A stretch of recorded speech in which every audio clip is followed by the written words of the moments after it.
Okay. Hi, Deborah. How are you? I'm doing well, thank you. We're expecting a nor'easter here, and so far it hasn't happened. So Are you in we're kind Massachusetts?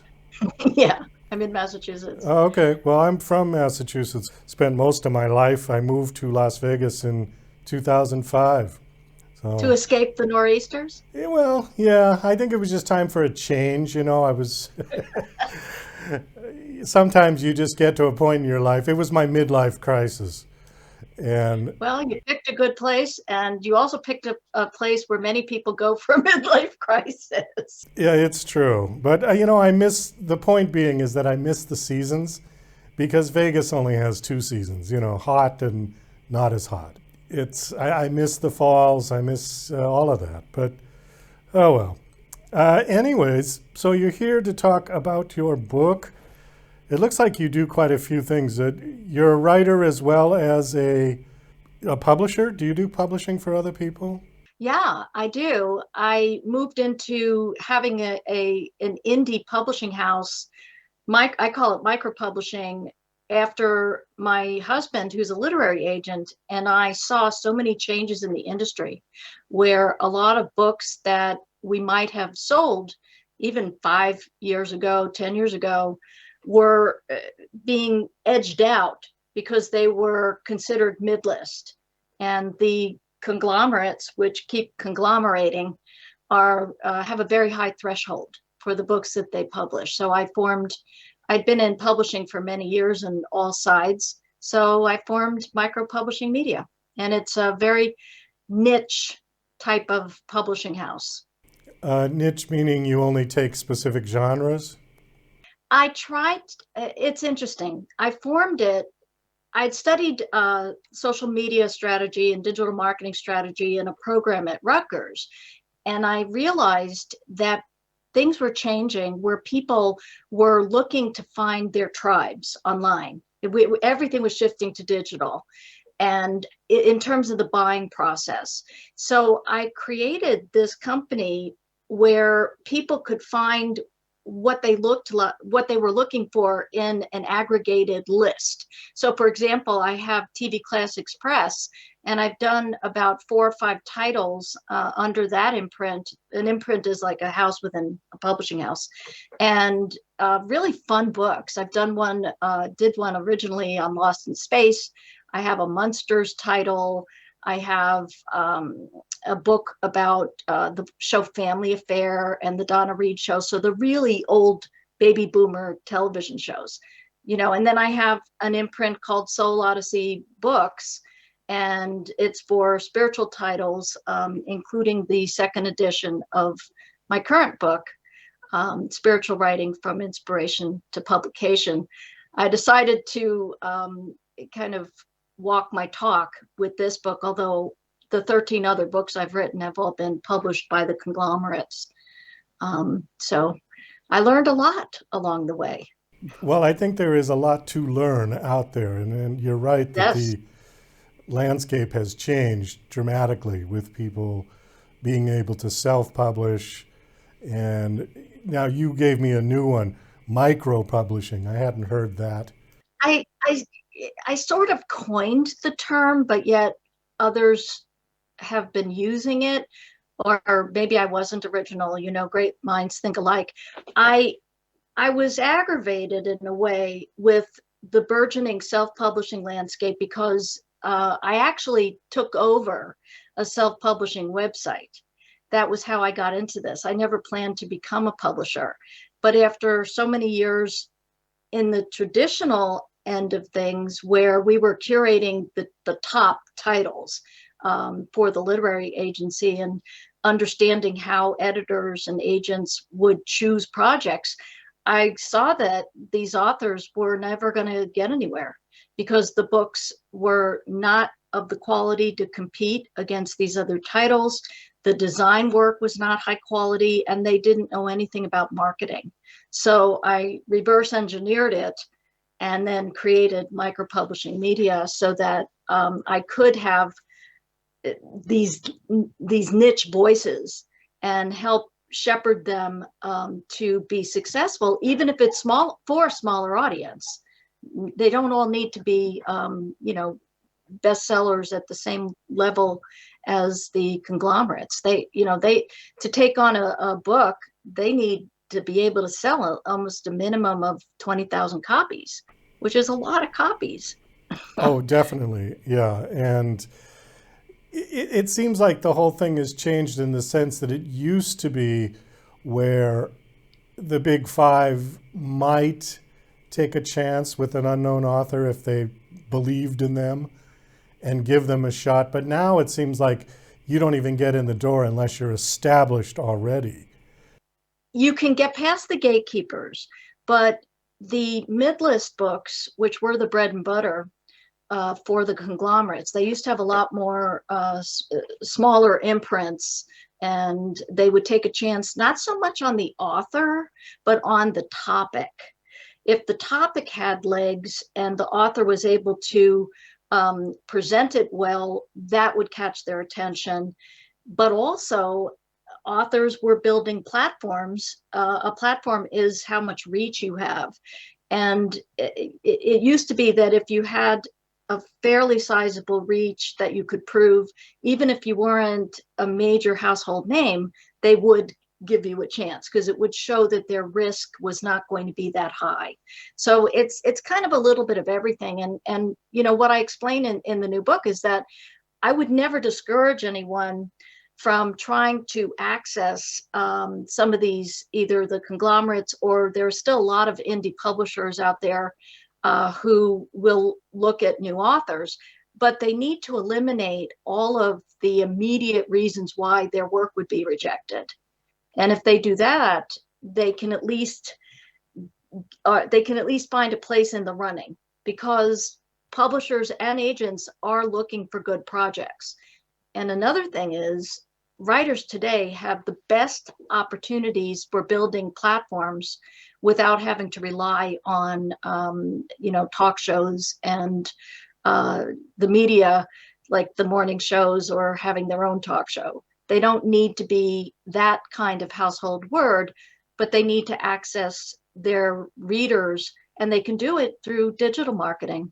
It's very Sure. possible these days. Yep. Social media is, if Yeah. you've got a good social media following, that's as good as gold, probably better than, doing the podcast circuit. I would agree. Well, I think Yeah. podcasting is great Well, because it's all together though. I mean, you have to do all of it, really. yes, you do. Yeah. And actually, as I explain in the book, what people don't understand is your real estate, your website is how you draw your tribe to you, and you do that through optimizing, search engine optimization, writing a blog, and even though people think you're just writing in the wind, if you do it correctly, you can draw people who are looking for your topics, especially nonfiction. Nonfiction, it's the best way.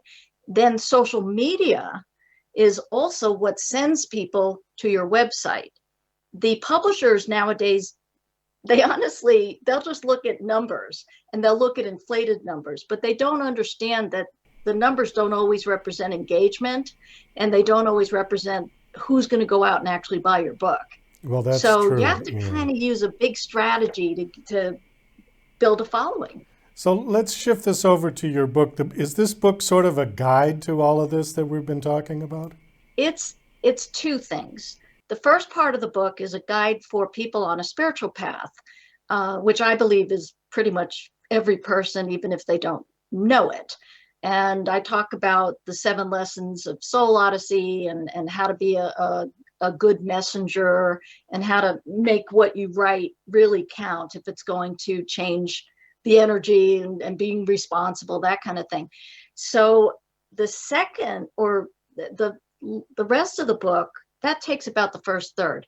The rest of the book is everything any writer needs to know about navigating the publishing industry, because I've really kind of done it all. I mean, I worked as an agent, curating titles. I've written a book on writing with my husband, Jeff Herman, of writing the perfect book proposal. This book's a second edition, and I've written 13 nonfiction books that have been traditionally published. And I studied digital marketing. So, you're really going to get so much content in this book to anticipate and answer questions you may have so that you eliminate the reasons why you would be rejected just because you're not professional. Now, from there, you may have the wrong book. You may not, you need to learn your craft and have a good editor, but at least you're going to know what you're doing and you can approach it and follow the professionally and follow the protocols of the industry, which used to be a very big secret. But it's not the secret. When you talk about spiritual writing, are you talking about spirituality, like New Age, or are you talking about religion and the Bible or all of it? It can be all of it, but really I'm looking at a more mystical perspective. And it's kind of my own approach to the idea that some people have a mission. They feel that they have a mission.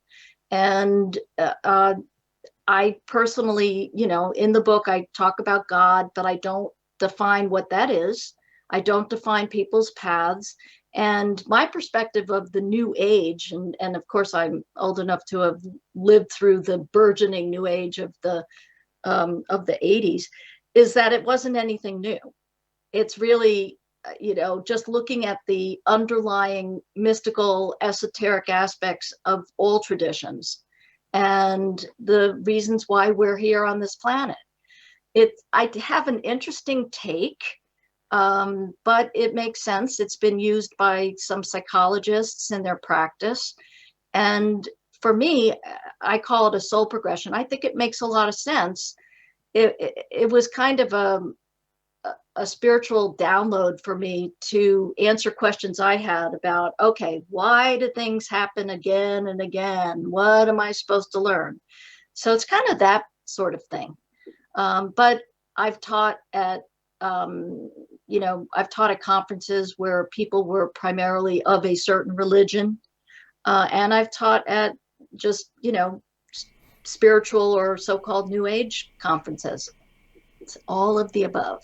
Okay. It says that this Does is. that answer your question? Yeah, it did, actually. It was well Yeah. stated. Your book says that it's a second edition. How is this different from the first? It is completely rewritten top to toe. But because there was an original edition, I referred to it to show the progression over the last 20 years. When I wrote the book, I was more reluctant to speak freely about my own spiritual path and gifts and beliefs because it was 20 years ago. And I wrote the book because the agents and the editors at the time didn't know what to do with this material. They were getting a lot of it. And people were saying, God told me to write this. And I say in the book, even if God did tell you to write this, don't say that in your query letter, because you're straddling the fence of the mainstream population and pragmatic editors and people who are spiritually inclined to speak a different kind of language. So that's why I wrote the book. But the book came out in 2002 before the internet exploded. So now we have so many other ways of reaching our audience through search engine optimization or just finding just the internet in general. We have no excuse for not being able to see what books there are out or coming out. It's almost like we were using slate and chalk. We were just so primitive when you think back how we had to do our research before the internet. So and plus I grew.